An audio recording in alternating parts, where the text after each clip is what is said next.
थोड़ा सा ये इतनी दूरी ठीक है बस।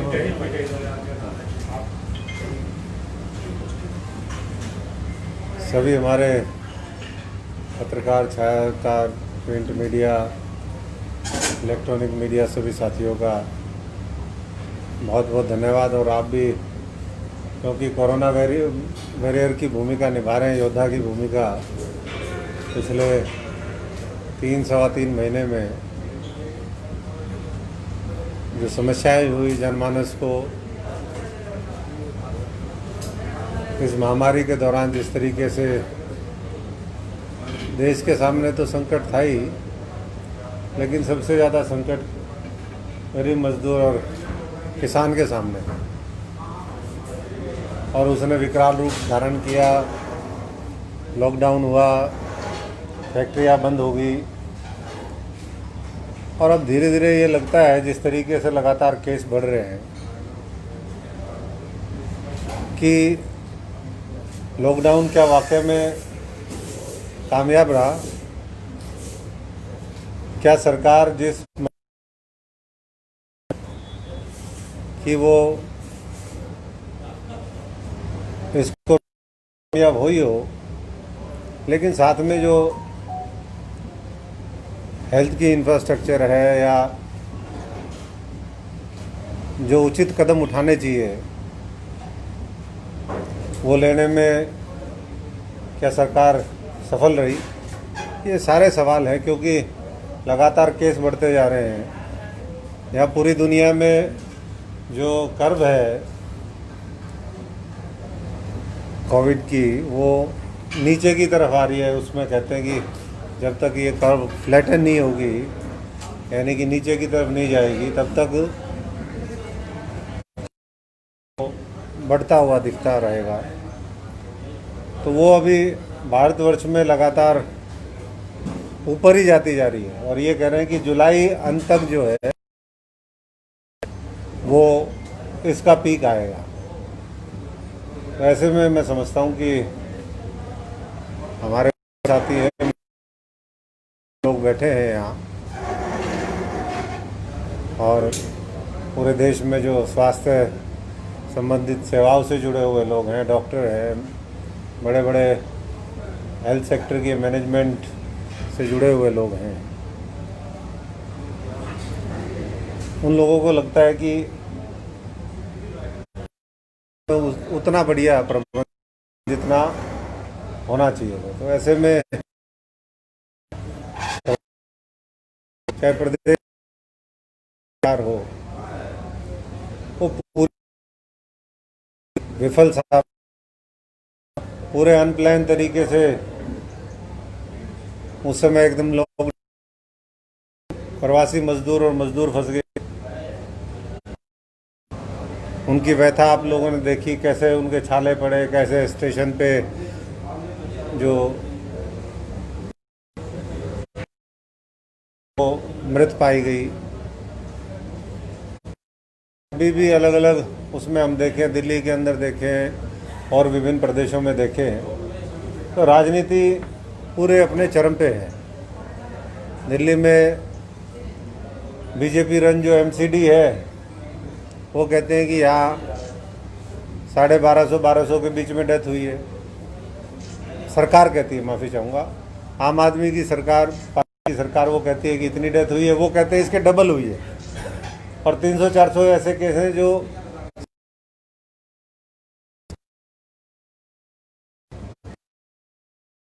तरीके से लगातार में भी केस बढ़ते जा रहे हैं, और सरकार ने सब जो है लोगों के ऊपर ही छोड़ दिया, हाथ खड़े कर दिए कि मैं कह रहे हैं हॉस्पिटल्स में जगह नहीं है दिल्ली और दूसरी जगह हम देखें तो मैं समझता हूँ कि ऐसे में प्रदेश के जो नागरिक हैं, देश के नागरिक हैं, उनको सबसे पहले तो अपने जिम्मेदारी लेनी पड़ेगी कि और सतर्कता के साथ इसका वो डट करके मुकाबला करें। बाकी एक नई बीमारी और बहुत सी चीज़ें करके लगता है कि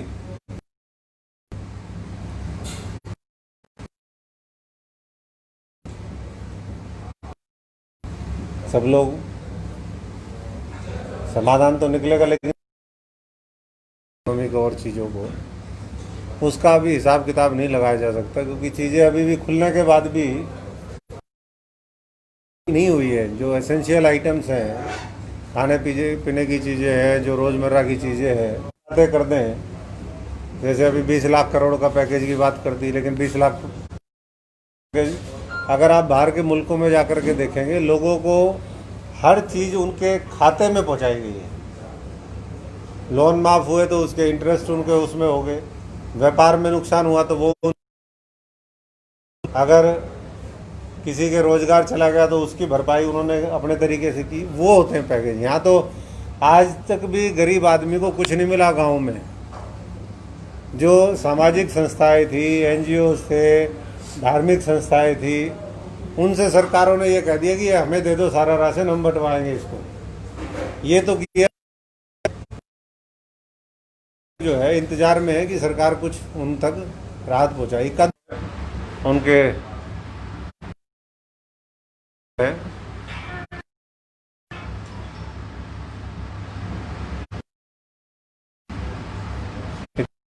कि कोई, हम तो अभी पहले भी संघर्ष कर रहे थे कि सरकार को जिम्मेदारी के साथ सोचना चाहिए और तुरंत जो है उनकी पेमेंट भी देनी चाहिए, राहत है, रोड मैप भी एक जारी करना चाहिए कि इस तरीके से हम प्लान करके वो करेंगे। अब कहते हैं किसान मित्र बनाएंगे, किसानों से मित्रता होती, दोस्ती होती, सीधा ही अभी तक पेमेंट पहुंच जाती ना। अगर गरीब से हमदर्दी होती तो उनके बारे में भी ख्याल रखते। लोग ये कहते हैं व्यापारी कि भाई हमने तो इन सरकारों को, चाहे वो किसी भी पार्टी ने, अपने टैक्स से सरकारों को चलाने का काम किया, पालने का काम किया, लेकिन जो वर्तमान सरकारें हैं वो हमें 40-50 दिन भी नहीं पाल पाई। इसका मतलब जो हमने आज तक किया था, किताब था कि थोड़े दिन में सब हाथ खड़े कर दें, इनके पास सैलरी देने के लिए पैसे ना हो। डॉक्टर जो है उनकी सैलरी तक, वो कह रहे हैं कि इतना जोखिम भरा जोर, जो हमारे जो काम करते हैं साथी, सफाई कर्मचारी से लेकर के, इतना जोखिम भरा काम उनके है। तो ऐसे में ये देश कहाँ जाएगा, ये तो बड़ा चिंता का विषय है। और मैं समझता हूँ कि सरकार को जो है अभी तुरंत नहीं तो कम से कम 1 महीने चाहिए कि हमने किस किस के लिए क्या क्या किया। किसान के लिए, आदमी के लिए क्या हमने राहत पहुंचाई। पेंशन आप देख रहे हो, पेंशन नहीं पहुंच रही है लोगों को, होनी चाहिए। घोटालों की बात हो रही, आपके हिसार में तो जिले की मैं बात कर रहा हूँ, यहाँ प्रॉपर तो नहीं, लेकिन थप्पड़ चप्पलें चल रही हैं। तो ये जो थप्पड़ और चप्पलें हैं, क्योंकि कोई अधिकारी कर्मचारी है, उसके चीफ एग्जीक्यूटिव कौन होते हैं? प्रदेश के मुख्यमंत्री होते हैं। अगर वो उनको संरक्षण नहीं दे पाए, उनके समर्थन में आके कहा है, लेकिन ऐसा लगता है कि सरकार ने पहले ही क्लीन चिट दे दी है और फैसला कर लिया कि भाई इनको तो बाहर कर दो, उसको दोषी करा, जो खाता करेंगी। मैं समझता हूँ कि हम भी पूरी मजबूती के साथ हैं और इस तरह की कोई आगे, क्योंकि ये अभी तो पीक और होगा, समस्याएं और बढ़ेंगी के साथ, किसी कर्मचारी के साथ इस तरह की घटनाएं ना हो।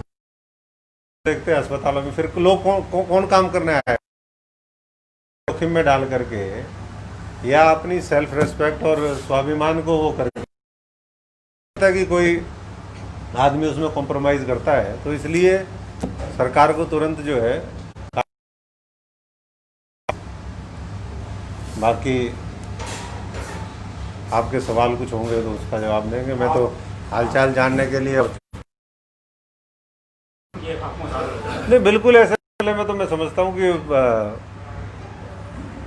जो उनका स्टैंड कहीं सुनवाई कोई ना कोई तो सपोर्ट में आएगा, और जब वो सपोर्ट में है तो हमने भी पूरी तहकीकात करी और जानकारी ली, और उससे क्या है कि कहीं ना कहीं जो भारतीय जनता पार्टी के नेता हैं वो इस तरह की हरकतें करते हैं, और जिम्मेदार नागरिक होने के नाते हम सबको भी और अत्याचार के खिलाफ उनका साथ देना चाहिए। देखिए, वर्चुअल रैली अब और तो कुछ कर नहीं पाए, कोरोना मामला सब खत्म कर दिया, तो अब उनको लगा कि चलो राजनीति की तरफ चलो। तो पहले लोगों को लगता था कि जो चुनाव है वो तो थोड़े के चुनाव है, लेकिन अब लगता है कि प्रायोरिटी बदल गई है। अब तो ये आपको अपने हवाले उन्होंने छोड़ दिया कि आप अपना मामला देखिए, और हम तो वर्चुअल रैली की बजाय वो वर्चुअल और हकीकत में पूरी बढ़िया टेस्टिंग करते हैं। आज के डेट में जो आंकड़े बता रहे हैं वो ये कह रहे हैं कि 7 करोड़ लोग प्रत्यक्ष अप्रत्यक्ष रूप से हो रहे हैं या होने के कगार पे। 7 करोड़ लोग जो में सोम तो 25 लोग प्रभावित निकलते हैं। ऐसे ही एनसीआर का मामला है। तो ऐसे में प्रायोरिटी ये होनी चाहिए थी कि हम बेस्ट जो हेल्थ सेक्टर से जुड़े हुए लोग हैं, पूरी दुनिया की जो अच्छी प्रैक्टिस है उसको हम ला करके अपने देश के अंदर लागू करते, बजाय इन चीज़ों के अंदर जो ये जिस तरीके का भारतीय जनता पार्टी पहले तो सारा पास है, और जब हालात बिगड़ते देखे तो बोले कि अब प्रदेशों की जिम्मेदारी है। आप प्रदेशों से सलाह लेना, शुरू में सलाह लेते ना, अगर लॉकडाउन करना था तो पहले मजदूरों को निकालते। अब ऐसा हाल हो गया कि मजदूर दोबारा वापस नहीं जाना चाहते उन प्रदेशों में, और जा रहे हैं तो वो उसकी कॉस्ट इतनी आएगी। आधे लोग तो कह रहे हैं हमें यही काम दो, अपने अपने जहाँ यूपी बिहार है और इलाके हैं जो पिछड़े इलाके हैं, जहाँ इंडिया की खास तौर से बात करें, बंगाल, उड़ीसा, यहाँ के लोग ज़्यादा काम करने हरियाणा में भी आते हैं, दूसरे उसमें भी आते हैं। तो एक अलग तरीके का संकट आज देश में पैदा कर दिया, और इसको मैं समझता हूँ कि अगर ठीक तरीके से डील किया होता तो ये संकट टाला जा सकता।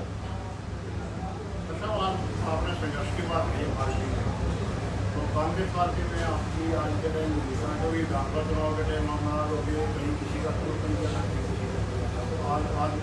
नहीं, हमने तो कांग्रेस पार्टी छोड़ दी थी उसी दिन जिस दिन हमें लगा था कि कांग्रेस पार्टी में बहुत से लोग जो भाजपा कर रहे हैं, 5 साल से करवाया, और आखिरी में जैसे अभी मजदूरी मारी ना कोरोना के टाइम में, बहुत मजदूरों की मजदूरी मार ली। ऐसे ही जब हमारी मजदूरी मारी तो हमने उसी दिन तय कर लिया कि भाई ये जो है इस पार्टी से अब कोई अपना सरोकार नहीं है, और उस समय जैसा हमें लगा उचित, जिसने हमें अप्रोच किया उसका हमने साथ दिया। बाकी तो सारे साथी मिलकर के आगे का विकल्प तैयार करेंगे। अभी तो कोई राजनीति का समय ही नहीं है। अभी तो मैं समझता हूँ कि समय है सेवा और समर्पण का, और सब लोगों को। मैं तो ये देखो, आपको भी पता है किसी ने जो नेता हो और हो, ये समय है कि हमने जो देश से कमाया इस प्रदेश, अब उसको पे बैक करने का समय है। कम से कम कुछ पाप की कमाई जो है उसको निकाल के जनता के ऊपर खर्च कर। और ये लोग जो है कि कोई हरियाणा की बात नहीं कर रहा, मैं पूरे देश में ही कर रहा हूँ। और हरियाणा में तो आपको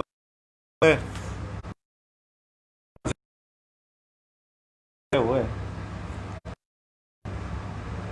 जब पूरी सेटिंग है तो क्लीन चिट भी मिल रही है। अब वही एजेंसी जिनके ऊपर सवाल उठाते थे कि भाई ये एजेंसी से कैसे, ये तो सरकारी एजेंसीज का दुरुपयोग है, अब कहते हैं उन्हीं से जांच करवाओ।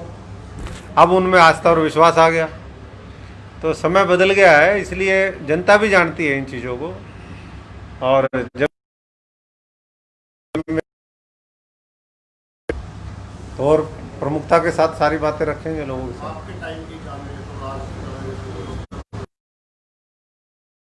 और अलग अलग आप लोगों से आज भी आपके टाइम मैं वही कह रहा हूँ ना, ये तो नाम और चेहरा बदल जाएगा, लेकिन कांग्रेस की और कांग्रेस के लोगों की प्रवृत्ति नहीं बदलेगी। और यही कारण है कि पूरे देश के अंदर जो है धीरे धीरे हरियाणा खुद खो दिया, मध्य प्रदेश वहाँ मामला इसी तरीके से है। कम भाजपा, उसने पैसे इतने कहाँ से लिया है कि एक एक के 30। तो लोगों का विश्वास जो है इस कोरोना संकट के समय में राजनीतिक लोगों के ऊपर से और ज़्यादा हट गया है। ये बहुत, मैं समझता हूँ कि चिंता का विषय है, हमारे लोकतंत्र के लिए बहुत चिंता का। ये हमने तो राजनीति तो बाद में देखेंगे, पहले लोगों का वो करें, सेवा करें, सब लोग मिलकर के वो देखें कि किस तरीके से किसान को कैसे फायदा मिल सकता है। बाकी तो चलता रहेगा, अभी कौन सा मर रहे हैं हम। उम्मीदवारों का समर्थन भी किया था। अभी गठबंधन सरकार दुष्यंत और खट्टर साहब, मेरा कारण एक नहीं है, इसका भी बहुत बड़ा बात हुई। तब भी मैंने उनको कहा, मैंने कहा आप जो है, हम थोड़े दिन जो है लोगों के बारे में सोचे, देश के बारे में करें। राजनीति तो फिर मौके आए हैं, तो अब ज़्यादा मैं नहीं समझता कि उसको, अब तो कोशिश ये होनी चाहिए कि सरकार विपक्ष सब लोग मिलकर के रास्ता बढ़िया निकालें, इस समस्या का समाधान निकालें। हमारा प्रदेश छोटा सा प्रदेश है और अपार संभावनाएं हैं, तो संभावनाएं कैसे उसको हम, अब मोदी जी तो कह रहे हैं हम अवसर में बदल देंगे। कैसे बदल देंगे ये तो बताओ ना। अवसर तो बतेरे आए, लेकिन हम अवसर तो खत्म करते जा रहे हैं। तो प्रदेश में कम से कम जो आज हमारे हालात ऐसे हैं उसको मिल करके दुरुस्त करना हर चाहिए। स्टेट में तो साथ अलग अलग सरकारें हैं, तो एक दूसरे पर आरोप लगाते हैं। विपक्ष का काम क्या है? उनका सहयोग करना या सरकार पे आरोप लगाना? कोई भी नहीं, विपक्ष का काम ये है कि जहाँ जरूरत हो वहाँ सहयोग करें, और जहाँ मजबूती से, यहाँ क्या हो रहा है कि जहाँ सहयोग करना चाहिए वहाँ तो विरोध करते हैं, और जहाँ विरोध करना चाहिए वहाँ सहयोग कर रहे हैं। भ्रष्टाचार में तो सहयोगी है, और जहाँ ठीक काम करना चाहिए वहाँ विरोध होता है। बैठ के एक दिन ही बुलाए गए, इतनी बड़ी महामारी को देखते होनी चाहिए। कान में फूंक मार देते, सारी चीजें हो जाती, तो फिर क्या जरूरत है सब लिए बैठे। तो हालात जो है इसी को बदलने की जरूरत है। लोगों का जो पूरे सिस्टम पे हरियाणा रखा है ना, ये कब्जा भी तोड़वा मिल करके। बोले भाई you scratch my back, I will scratch yours. यानी कि अब कमर में मेरे खुजली है, तो यहाँ तक कितने हाथ बचे, तो यहाँ मैं इनके मैं खुजली कर दूं, ये सरकार में आया लो, एक दूसरे को बचाने में लगे हुए, बाकी कोई जनता से कोई सरोकार नहीं। और हालात ये तो आप देखते जाओ, अभी 2-3 साल तो इनके पास गाँव में ईंट लगाने के लिए पैसे नहीं है इस सरकार के पास। अब हम तो यही कहेंगे सारे ही ठीक है। फिलहाल राजनीति को कोरोना हो रखा है और तंवर साहब जो है आइसोलेशन में है। आइसोलेशन में तो नहीं कह सकते, पर ये है कि हम भी ये देख रहे थे सारा, क्योंकि ये जिम्मेदारी है, अपने फील्ड में रहना चाहिए। उनको लोगों ने इलेक्ट करके वो किया है। सर, कांग्रेस छोड़ने के बाद आप भूपेंद्र सिंह हुड्डा पे तो खुलकर आरोप लगाते रहे हैं, पर केंद्रीय नेता में राहुल गांधी और सोनिया गांधी पर बोलते हुए बचते नजर आए। तो मैं तो भाई ये अब ये हमने देख लिया। मैं तो मानता हूँ कि ये सब जो है ना फालतू के मामले, किसने करवाए क्यों करवाए ये तो बात अलग है, पर इन चीज़ों से मुझे नहीं लगता कि वो लाभ मिलने वाला है। लेकिन जनता सब जानती है और जनता इन चीज़ों का हिसाब किताब तो करेगी। क्या इसके पीछे ये कारण भी है कि क्या आपकी दोबारा कांग्रेस में वापसी हो सकती है, इसलिए अरे भाई मैंने कह दिया कांग्रेस से मेरा मतलब ही नहीं, मेरी मजदूरी मार रखी कांग्रेस ने, मेरी मारी, मेरे हजारों साथियों की मारी, सारा जो है नाश कर दिया, तो उसके जाने आने का तो कोई मतलब ही नहीं। अब तो मामला लोगों की सेवा करो, आप भी हमारा साथ।